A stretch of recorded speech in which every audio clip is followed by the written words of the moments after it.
to the latest edition of The Night Shift. It's episode 238. Kyle Grimard is away, but Jim Van Horne is here, complete with his Memorial Cup mug.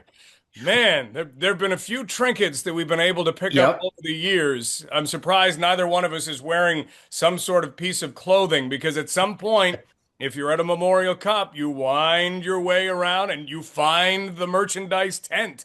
And well, you got to get something. You got to get a Yeah. souvenir.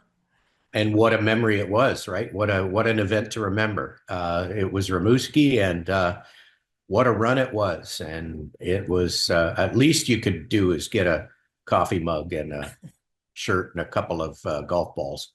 Yeah, no, that's right. Now, did you lose any of the golf balls over the summer? I've been giving them away, so as gifts, they are great gifts, and people, as soon as they get them, they say, "Well, I'm not using it. I'm going to put it on a mantelpiece and make it a memory." Nice. That's awesome. Or you can always switch it out if you get to the green. You can switch out that Yes, ball because yes. unless you're me, there's very little chance of losing a ball once you've made it to the green. Then you have to remember to switch it out when you tee off, or else that thing is in the woods, guaranteed. Yeah. That's awesome. Well, Jim, if we go back, I mean, your career covering the Ontario Hockey League actually stretches back to Kitchener, and we're going to get to that in just a moment. We're going Yeah. to talk about the fact that the Knights, after 4 games in which they did not record a win, have now gone 4 more games in which they have not recorded anything but a win, and they've done it in dramatic fashion 3 times, winning in overtime 3 times. We've got some debuts to talk about at both the American Hockey League level and the National Hockey League level, where both And your Sam dog Nichols, just made a debut on the yeah, podcast. we've had the cat on the podcast. We have a zoo here. We no longer have fish, so no marine life. But yeah, dog, cats, they're always around somewhere. So they may pop up again. You never Oh, know. good. That's great. Have we fed them today? I do remember feeding the cats and the dogs, so I think they're going to be good. Usually that's the only thing that they need from us. But Jim, you go back to Kitchener and covering Yeah. Kitchener Ranger teams that in their day were also some of the best teams junior hockey has ever created. Yes, it was kind of my first job, I guess, out of Fanshawe College back in 1981. And the Rangers at that point had just started to rebuild. They had the first pick overall. And you know what happens when you have the first pick overall? You've had a bad season the year before. They took Ryan Bellows. And if you kind of remember, you talk about McDavid or Tavares or the sort of always the next one, right? He was that guy. Everybody, this coming player out of St. Catharines, he was playing Junior B. He was Brian Bellows, and he was going to be the next one. And there was a lot of maneuvering at the NHL draft, and he was a leader. He was big and strong, and he went to Kitchener, and immediately they turned it around. It was Orville Tessier's 1 year in Kitchener, and they started a little slow, and then around Christmas time, he made a couple of trades, and he made Brian Bellows his captain at the age of 16. And You yes, just don't see that. no, Orville was fed up with the way things were going around Christmas and said, "Okay, I'm going to shake things up here." And all of a sudden, they clicked with Jeff Larmer, who was Steve Larmer's brother. Steve had a great career in the National League. Jeff had a few games, but Grant Martin was the other player on that team, and they just took right off and won the Ontario Hockey League. They came up against a Sioux Greyhounds team with Terry Crisp as coach, and that team was amazing. They had like 103, 104 points or something, and everybody expected um, Sault Ste. Marie in the final to just walk all over them. And Sault Ste. Marie didn't win a game. Kitchener went in, and back in the day, you could have ties. And it was a six game series, but there were a couple of ties in there. And Kitchener went on to the Memorial Cup in Windsor at that time, where they ran into Cornwall and Dale Howard Chuck and Scott O'Neill and Dr. Fred Arthur, who's in London, still practicing, I believe. I don't know. I believe he is, but that was a great Cornwall team, and Kitchener would go on the next year to Hull and win the Memorial Cup with the same core. And on that team, on defense was Scott Stevens and Al McGuinness, and I would probably say that if you found a defense with two players like that, I think that would probably be about the tops on defense with Stevens as a rookie and Al McGuinness, who could fire the puck back then with his wooden stick as hard as he would later in the National Hockey League. But can you imagine that on defense? And didn't they have And David Shaw too? David Shaw played a He played. lot of years in the National Hockey League. Yeah, he was their third D, and another couple of guys. Jim Quinn, who is now a doctor, Dr. Jim Quinn. He was a good player, good junior player, and Robert Savard, who was a veteran. They picked him up in a trade, but Wendell Young was in goal, and they just had a great team and would go on to win that Memorial Cup. So that was kind of I thought this was normal, at that time, but it's not as easy as they made it look. Joe Crozier would be coach of that team, that was first couple of years covering junior hockey. Well, I had been a student reporter too with London in '79 when Dino Ciccarelli was in his last year and scored 50 after the broken leg, and but they would lose to Niagara Falls in a playoff series. Crazy. Well, and now you've Yeah. seen all kinds of winning in London, and it's so neat. You go back and how many teams get close that one year and then come back and they can finally finish the job as the Knights did last year. And what do you know? It is rivalry week in the OHL, and that means London versus Kitchener. So no Friday game at Canada Life Place. And you might think, but the Knights always play on Fridays. Well, the seniority in the league goes to Oshawa, Peterborough, London, and Kitchener. And those teams can usually get the dates that they want. But when you've got a London versus Kitchener, Jim, every once in a while, it's a Friday night in Kitchener. Because how big is Friday night in Kitchener? We never see it because it's Friday night in London. Absolutely. It's the same feeling, and they have the edge a little bit on by about 3 years, I think, three or 4 years. The Rangers came in, and obviously their tradition and their history is just so fantastic as well. So when you think about the two arenas, the two fan bases, the two organizations, the two teams on the ice, you are talking about the elite of CHL. Love it. Well, we'll get to London versus Kitchener in just a little bit.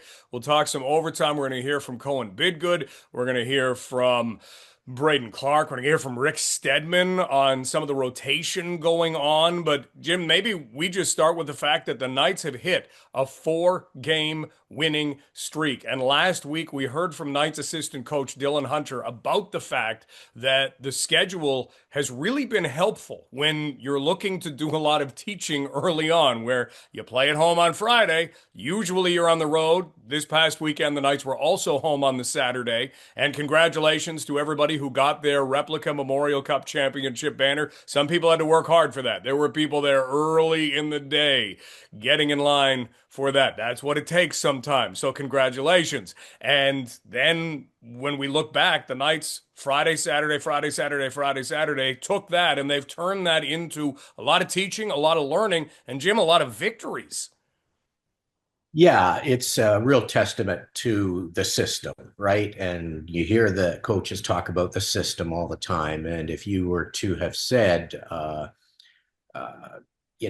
that out of the gate, you look at the way the Knights have so many new players, and you expected Kitchener to be really strong. And if you said, "Hey, we'll be a point back of Kitchener going into rivalry weekend," you'd have taken that 100% with all the new things. The other thing I look at is such an impressive, with all the new players, such an impressive goals against figure.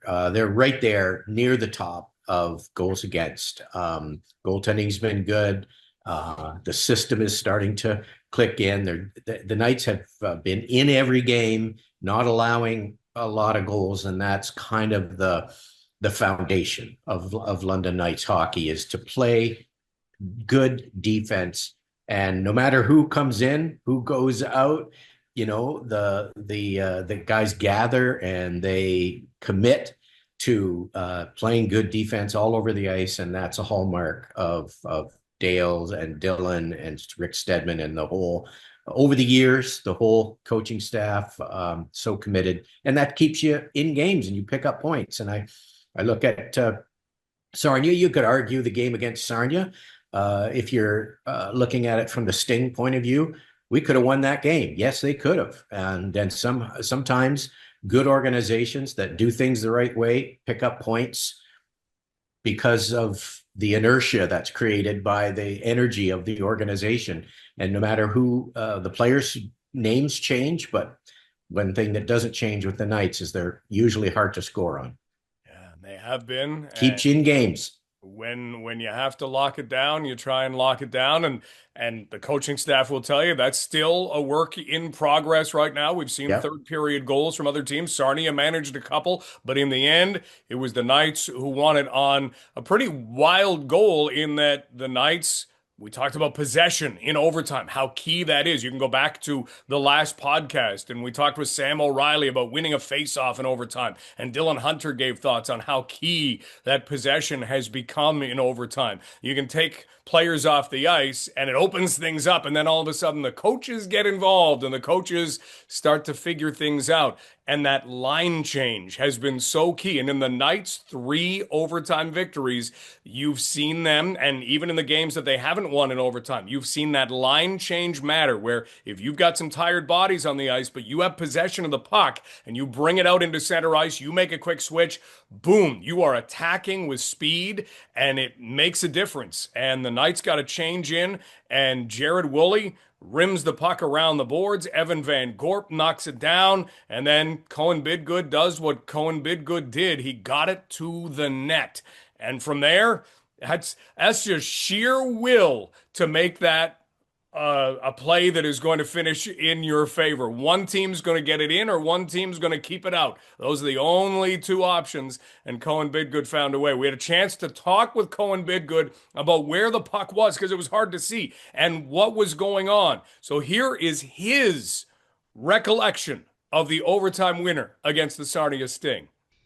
I just remember trying to get on the forecheck hard and trying to get that puck back. Obviously 4-on-4, a lot of possession, so Evan did a good job of getting in there and tying up the guy. I came in and scooped up the puck, tried to take it to the net, and just try to be patient with it. The goalie was really aggressive, so just try to be patient. And then he made a really nice save, but just try to keep jamming after that and went in. So okay, so we lose sight of the puck when everybody is all over it. So help us to understand where the puck was when. You bring it to the net, and you got a backhand shot away. Did that hit the goalie? Yeah, he saved it with his stick, and then me and Wooly were in there jamming away, and then it was kind of just in a couple guys' skates, and we both got a poke on it, so it went in the back of the net, and pretty good feeling. Did you see it cross the line as it went in? Yeah, I just saw it hit the back of the net, so as soon as I saw that, I started celebrating. What is it like when this crowd lifts up after you've scored a goal like that? Oh, it's amazing to have them behind us the whole game, even when Sarnia came back and tied it, and we knew the fans still believed in us, we still believed in each other, and it felt amazing to score that final goal for them. 4 wins in a row. Does it feel like a little bit of a roll, or is this still like this team always says one game at a time? It feels like we're starting to gel a bit more, and obviously at the start of the season, a lot of new guys, and just trying to learn how to play together and learn each other's systems. So I think we're starting to get going now and starting to play as a team, and that's really helping us. London Knight forward Cohen Bidgood. You get the puck to the net and you find a way to put it in. They don't always have to be pretty, Jim, and this one won't go down as one of the prettiest, but important, you bet, makes the winning streak 4. I always use the car metaphor, and Bidgood is one of those players. He's a 4-wheel drive, and sometimes in hockey, you need smooth, kind of a Cadillac and nice smooth ride with a nice comfortable shocks and a beautiful cruising or sports car. And sometimes you need a 4-wheel drive in hockey. And sometimes you got to go through the mud. And he's one of those guys who gets in the mud. He's got the big tires, and he really gets into those tough areas and those big treads are turning, and he was able to find that puck. But he's always around the net, takes the punishment, wins battles along the boards, and sometimes that's what it takes to get a victory. And then we've got to talk about a couple other players. One being Ben Wilmot. Ben Wilmot had a good start to the season and then took a puck to the face in practice and missed a couple games because of that. Since he's come back, he's got an overtime winner. And then this past weekend in 2 games, Jim, 3 goals, 3 assists. He had 7 shots on goal. He was a +3. He did a whole lot for the London Knights, including put the pressure on the other team offensively. But he's somebody who just has another one of those motors. You talk about the car metaphor. I don't know which car has the most horsepower, but I mean, if you need to tow something, he'll do the work to tow that, and then he'll get you across the finish line at the other end. He's been really, really good. He's got a really nice set of skills. If you go back and look at the great Jared Woolley pass in overtime on Guelph, Wilmot took that pass, and the skill that it took to go that speed, take the pass and chip it up and over for the game winner. That's skill. And he's always around the net, but he's got a really good set of hands. He can generate offense. He has a good playmaking ability. Check out the pass he made to Henry Brstevich to open the night scoring in the last game. Brstevich streaking through the middle. Wilmot put it right on his stick through an opposing player, and Brstevich didn't even have to break stride, and upstairs it went. He is. Can you imagine what you'd have to pay to get a Ben Wilmot in a trade from another team? You know, you're talking about a guy who's got upper round draft pick talent, and the Knights were able to find him as a free agent. Thanks maybe to Henry Brstevich. We don't know exactly what the story was, but I think Henry was in his ear a little bit this summer. Avalanche teammates. Yep, yeah, and I think it was a pretty good sell job by Henry Brstevich to get Wilmot here. And boy, has he been a very good find for the London Knights, generating offense. And then Jackson Cover being back in the lineup. He missed a game the weekend prior, but he comes in, and the Knights on the forecheck. We're going to hear from Rick Steadman in just a moment about a couple of things, but the Knights forecheck and how aggressive it can be. And you look at what Jackson Cover does with that athletic ability, that quickness. He can just fly around on the forecheck, knocks a puck free, and Braden Clark scores his first OHL goal. And he's coming up on the podcast as well. But just that ability to get in and hound pucks. We're going to certainly look back over Easton Cowan and Denver Barkey's weekends, but how did they first make their name in the OHL, Jim? Hounding pucks. Absolutely. Remember the way that they used to back check and steal pucks, lift sticks, never gave up on a play. That is kind of a hallmark. The Knights are doing that now. I was especially impressed with Cover. Just wait till he gets some experience, right? I mean, this isn't, he does show moves and kind of that innate ability way beyond his years. If you go look at the goal that he scored, or that he set up, pardon me, but he took Mitch Young, entered the zone with a little speed, took Mitch Young wide, knew that he probably didn't have an angle to cut in on him, but then little change of speed, and it took Young into the corner, but Cover with a great backhand pass that set up the goal. And, to make that move and with less than 15 games of experience in the OHL on a guy like Mitch Young, it's so impressive, right? And that's what's got a lot of evaluators very excited about Jackson Cover, just that athletic ability, his frame, and he hasn't even really started to fill out. I mean, he's probably, I don't even know, 178 pounds now or whatever he is. I have no idea, maybe 180.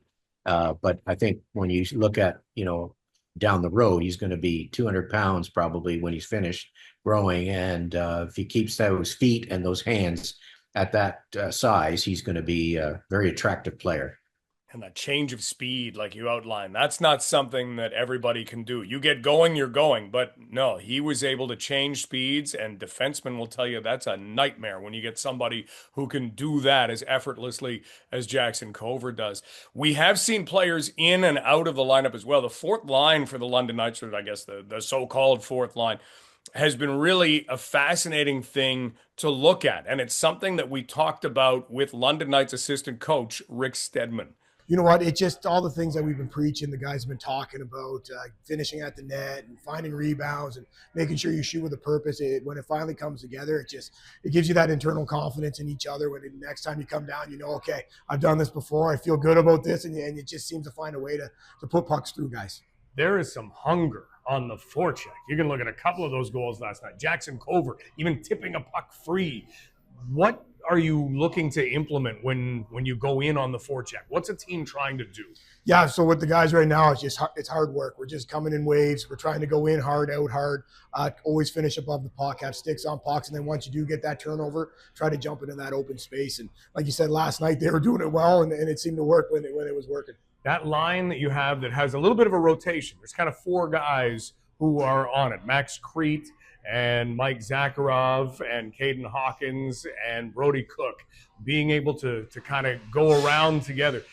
Tell us a little bit about early season and having guys in a rotation like that and what that's designed to do. Yeah, so basically we're just trying to get everybody in right now. All four of those guys are playing hard. They're putting their body on the line. They've been blocking shots and making big plays for us. So it's hard to take them out, and they're making it hard on the coaches for sure. But it's just trying to make sure everybody gets in, build them some confidence so guys aren't sitting out weeks at a time and make them feel good about it. And we always tell them it's an audition. We're missing game 5, 6, 7 doesn't hurt as bad as missing a playoff game. So they're all working to make sure they're in the playoffs in the end. Finally, it's London versus Sarnia. You can't beat that on a Thanksgiving weekend. What does Sarnia bring?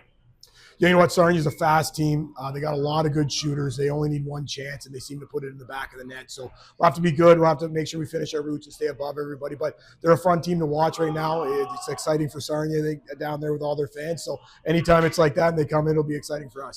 London Knights assistant coach Rick Steadman, the importance of that forecheck, what they're trying to do. And I love the idea, and the Knights have done this for years and years and years. You have players who are around, who are certainly at every practice, and you have to get that rotation to get guys into games. And the management of this team, in order to do that, to create those little competitive battles, it helps you out so much, Jim, in practice, because everybody is going full out, because you're almost in an audition for a role, for a spot in the lineup at every practice. Dale Hunter watches practice. The one thing that we've learned from him, the one of 8,425 things that we've learned from Dale over the years, is his evaluation in practice, where you can tell if a guy's been in a slump. He says if he's going to come out of that slump, he's going to start showing things in practice. Or if a player is ready for a different role,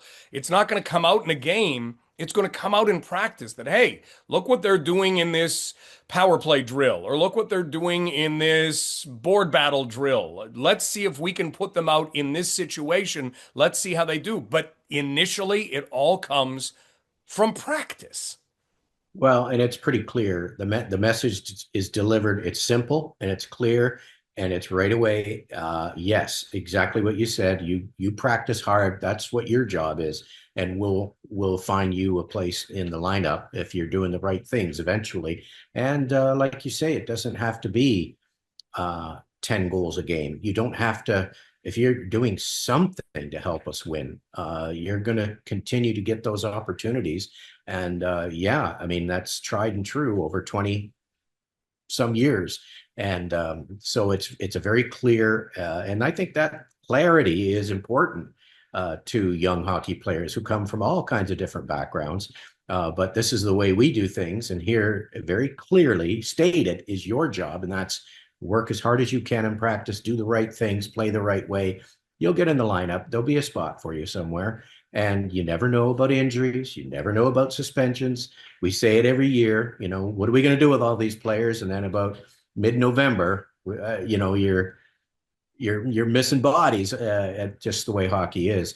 But it is a unique situation this year in London in that it's actually true as far as your canvas is open. You paint your picture in practice because there's ice time available. There are minutes available because of the graduation. We graduated a lot of players from the London Knights, and so there are some spots available, and it's up to whoever wants them to go and get them. Well, let's talk about some of those guys right now because two of them this past weekend made their NHL debut. More made their American Hockey League debuts. We should begin with Easton Cowan because he got surprised by a whole bunch of his former teammates who were there in Toronto on Thanksgiving Monday afternoon enjoying the Maple Leafs and the Detroit Red Wings. And in warm-up, Jim, all of them wore former jerseys of his. I don't know whether they raided a closet at Easton's parents' house. I don't know where they got these, but there were Elgin Middlesex jerseys there. There was a Kamoka Kings jersey, and then you've had a lot of London Knights jerseys in there, but they were there. And then Easton Cowan makes his pro debut on a line with Matthew Nyes and Austin Matthews. Give us your thoughts on starting your NHL regular season career in that spot. Well, what a tribute to that young man because and I love the comment of Craig Berube after the game, and you saw it in the game how fast the game is. And Craig Berube, some version of this was he made a lot of good 5-foot plays, and I love that description. Easton Cowan in junior hockey, he could have the puck on his stick for 30 seconds. It wouldn't, and he could do that. How many times do we see him circle in the offensive zone and just go around? You can't do that in the National Hockey League. You have to learn to make plays within those 5 feet of when you get the puck. And he did that. And he had 3 hits, I think, which was tied for the lead on the team. Played 14 minutes. I thought he got rid of he made plays, positive plays. He put one to the net. That almost resulted it was a good scoring chance, very quick, bang, bang. And that's what you have to learn to do is do the productive things within a shorter space of time and space that you don't have from junior to National Hockey League. And I saw him chip pucks, make those hits and just roll off. And I thought, Berube nailed it when he said he made a lot of good 5-foot plays. And you have to make that adjustment. And eventually it will start producing results. Bit of a tough debut in the sense that the Leafs probably deserved a better fate in that game. Ran into a hot goalie, but I thought Cowan did his job very well and deserves more opportunities like that. Something else Leaf fans should like is the fact that Easton Cowan was disappointed about not getting the win in the end. This wasn't about his day. This was about, no, our team didn't win. And that is legitimate. That is him. Whatever it is, he wants that team to go out and win. And that will one day, with the Toronto Maple Leafs, be a very contagious trait. And that's something you love. We've seen it in London for how long? And then, if we go back, Sam Dickinson makes his debut. And you talk about some of those stats, you always look at ice time. Sam Dickinson played 14 minutes. It was a game that had a lot of penalties. He wasn't on either specialty team unit, so he wasn't going to get some special teams time, but 14 minutes is pretty good for somebody just playing even strength. And in a 7-6 loss, it was San Jose, it was Anaheim, it was entertaining. You're not going to go away from that game and say, boy, I wish that had been more fun to watch. There were crazy things happening. 7-6 in overtime, Anaheim wins it, but Sam Dickinson is a +1. Your team gives up 6 goals, and it's your first game, and you are a +1. And that's pretty impressive. He made some good outlet passes. He was nice and steady. His mom and dad got to go out to San Jose. And if you haven't seen a picture of his dad's face, if you want to see what pride looks like on somebody's face, you need to see Sam's dad in the crowd as he gets set to play game number 1 in the National Hockey League. Well, it was a great debut for Sam Dickinson. And I can tell you this, right now, as he starts his NHL career, the one thing I know for certain is that Sam Dickinson will be able to handle the emotional ups and downs of breaking into the National Hockey League. I was always so impressed with the way he is a true, never too high, never too low kind of guy. The very best of times, obviously, he was calm and level, and if success came their way as a team, that was fine. If heartbreaking failure like in Saginaw, he's one of those guys that he just he knows the game, knows how to play, but he is emotionally able to handle the ups and downs of what he's about to go through over the next who knows what, a year or as he breaks in with the Sharks. Who knows what their plan is? We'll see. But Sam Dickinson, whatever they decide to do with him, he's going to handle it in his way, and that is never too high, never too low. He has that in him. Just wants to impact winning hockey. When you ask Sam, kind of a player you want to be, I just want to impact winning hockey. And if we look, Denver Barkey did that in his pro debut with the Lehigh Valley Phantoms. They picked up a 5-2 victory. He had an assist, nice little pass where the puck comes to him. Unselfishly, he dishes to a place where a wrister can just be wired at the net. And so Denver Barkey has made his debut. I loved it. The Lehigh Valley Phantoms on their socials basically had what you would have a kindergartner hold up, where it was my age, I'm 20 years old, and he had to fill that out in chalk, and there was a bunch of little things, so check that out. But Denver Barkey then goes out and performs for the Lehigh Valley Phantoms. Oliver Bonk may wind up with the Lehigh Valley Phantoms. He's got an upper body injury that was day-to-day during training camp with the Flyers and then became week-to-week. And the other guy who is still out injured, Jesse Nurmi, is coming off knee surgery, and so he hasn't played yet in the American Hockey League. But the other debuts, Landon Sim with the Toronto Marlies went out and played hard for the Marlies. Kasper Halttunen had 5 shots on goal in his debut with the San Jose Barracuda. He played a few games with them, but his debut this year. He played a little bit last year before coming to London and declaring that the final piece of the puzzle was in place, and it turns out he was very right. Jacob Julian still waiting to make his debut with the Manitoba Moose. Cam Allen has played a game with the Hershey Bears. So lots of guys to follow going to pro. And then even if you look at the NCAA, Blake Montgomery's played a pair of games with the Wisconsin Badgers. And so you've got guys to follow outside of the OHL. And it'll be fun to see where these careers go, because, Jim, all the guys that we just mentioned should have very long careers in the game.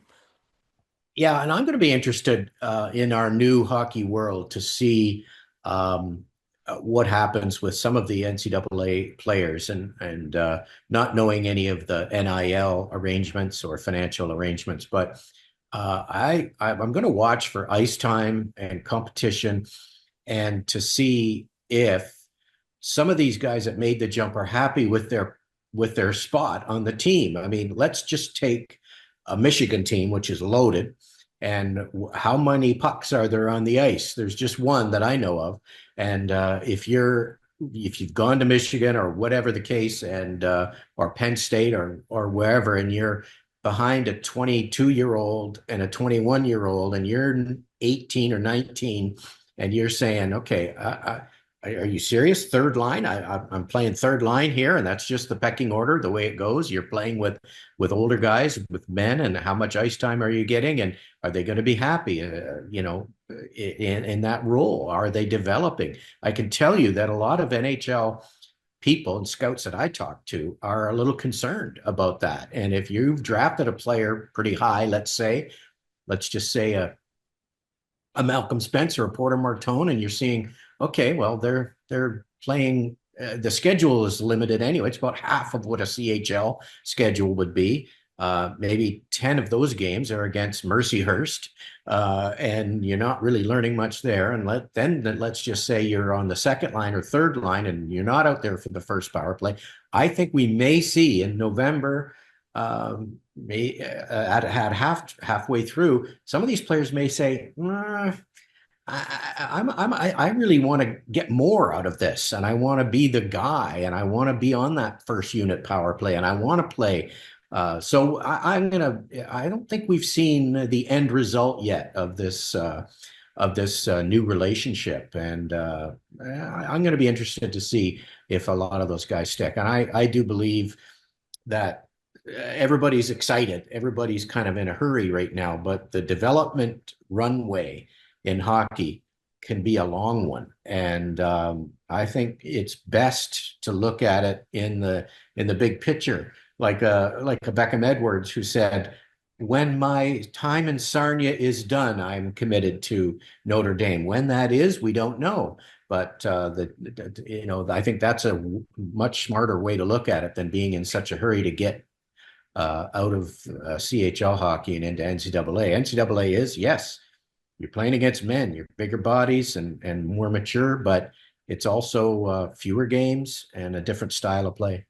Well, we had a chance to talk with Braden Clark about the different style of play because he played last year at Providence College and now is in the OHL. And so we got to what the game is like, but we also got to the fact that he scored his first Ontario Hockey League goal this past weekend. Here's Braden Clark. It was definitely like a little bit to get used to, especially coming from college hockey. And college, you don't have a lot of space out there, There's always someone hitting you and always on you in college hockey. And coming here, there's a little bit more space, a little bit more time to control the puck, make the play that you want. So it was definitely like a adjustment that I had to make, and I kind of made that through the first couple games, and I feel good now. So hopefully I can get on a roll here. Getting some good penalty kill shifts early in the season. Is that a role you've been in a lot in your life? Yeah, I've always kind of loved playing on the penalty kill. I kind of take pride in that and in blocking shots and trying to create energy for the team on a good kill. So I've been around it a lot, especially in the USHL in Youngstown. I was always out there, and then a little bit at Providence. So I kind of take it's really been something I've always done. So you mentioned the energy that a team can get. Talk about that when the guys on the penalty kill have a successful kill and get back to the bench. Does the bench come alive a little bit? Yeah, definitely. And it kind of helps, it's their best players, so to get momentum and to have our best players the shift after and to try to turn the momentum is huge in the game. And it all comes out of like hard work, grit, and just like doing like the little things that you want to do for the team. So finally, your first OHL goal goes in. Take us to what you remember. It happened pretty fast. Yeah, I don't remember much. Obviously, Cobra made a good play on that neutral zone. So kind of just too hard there and kind of got a stick on it and came to me in the slot. So I just tried to flip it over the goalie, and that's what happened. That's all I remember. So London Knights forward Braden Clark loves the penalty kill. I mean, you're going to be in Dale Hunter's good books when you are looking at the penalty kill that way. The best players on the other team are on the ice. I want to go out and shut them down. I want to give my team a lift. And face-offs. He can win face-offs. He was a top face-off guy in the preseason. He's carried that through. He's very reliable. Yeah, face-offs, Knights against the Otters. The Knights won, 40 of 59 face-offs in the game. I mean, they were completely dominant, and that leads to that 6-1 victory. And then to close things off, speaking of guys coming from different places, we've got a lot of guys who have come from the BCHL or come from the USHL and now play in the Ontario Hockey League at not just 16, 17, but 18 or 19. And Donny Femus made that move from the BCHL to the OHL last year. So just to get a sense of what that's like for a lot of these guys, because one other thing you hear from scouts is, I'm still trying to get my head around all these new guys. There are 112 essentially newish players. Some of them came last year, but a lot of them came at the beginning of this year and the off season. So you're trying to get your head around who these players are. So it is an adjustment for some of those players. So the league itself still, I think, has to figure itself out. Here's Andoni Femus on being able to make that move. He came from Cowichan Valley in the BCHL and is now a full-fledged member of the London Knights in his first full season in the Ontario Hockey League. Yeah, it's pretty cool, especially coming to London. There's no other place like it, so coming here is pretty cool. And then just getting adjusted, the speed's probably the biggest difference that I found. But but practice has helped going against guys like Cowan, Barkey, Haltonen. So they helped me adjust pretty good, and learning from guys like Bonk and Dickinson, Allen. So for me, the adjustment worked out pretty well, and really happy I'm here. What's it like to be paying attention to where those guys are right now, or where your brother is right now, all going on to pro hockey, which is obviously a dream of yours? Yeah, well, the OHL is obviously the best development league in the world. So seeing guys that I played with last year and even my brother move on, it gives me extra confidence that could be in my future, and just every day working towards that goal. Talk to us a little bit about the things that maybe you change in your game coming to the OHL. What do you have to make it simpler? Do you change anything? I think just sticking to my game, but also playing faster too. Like I said, the speed's faster. So I think it's staying within my game, just everything's a little quicker. So coming around the net, making the breakout pass, don't have that extra second. So just speeding up decision-making was probably the only thing. Finally, talk to us a little bit about what you're seeing from the team right now. 3 wins in a row, maybe a little more confidence offensively. What do you feel being on the ice? Yeah, I'm loving our team. Obviously, the first couple weeks didn't go as planned, but now we're starting to get on a roll here. Contributions from everyone. Benny, big game. Cover, big game. So I think we're starting to get there. Comes with practice, comes with chemistry. So the more we spend time with each other, I think the better we'll get. London Knights defenseman Andoni Femus. So, yeah, you do make that transition slowly. We've seen it how many times where it takes a while to adjust to what this league is like, whether it's faster, whether it's more physical, whether it's less physical, whether it's slower, whatever it happens to be. It is a different kind of style, and you do have to adjust to it. Now, Jim, in the couple minutes we have left, it is the Knights and the Kitchener Rangers. Kitchener returned a lot of players from last year. They don't have Jackson Parsons, but they did pick up Christian Kirsch, who is a veteran defenseman in an import pick, and they do have Jason Schaubel, who is somebody that, who knows, if they can host the Memorial Cup, maybe their guy in the Memorial Cup in 2027. Overall, what do you think Kitchener brings to the next 2 games for the London Knights? Well, I think a lot of the experience of last year will be bitter for the Rangers. And the last 2 years, in fact, when the Knights have put them out, we all know it's called Rivalry Weekend for a reason. And I think this is one of the best. And I think you'll see the Rangers fully focused, but they've got experience up front. It's a little bit of firepower. It hasn't been totally unleashed yet. And you're right. They missed Jackson Parsons. They, I think, realize how good a goaltender he was. But hey, we're going into Rivalry Weekend, and the teams are right there next to each other, 1 point difference. So that'll make for 2 great games this weekend.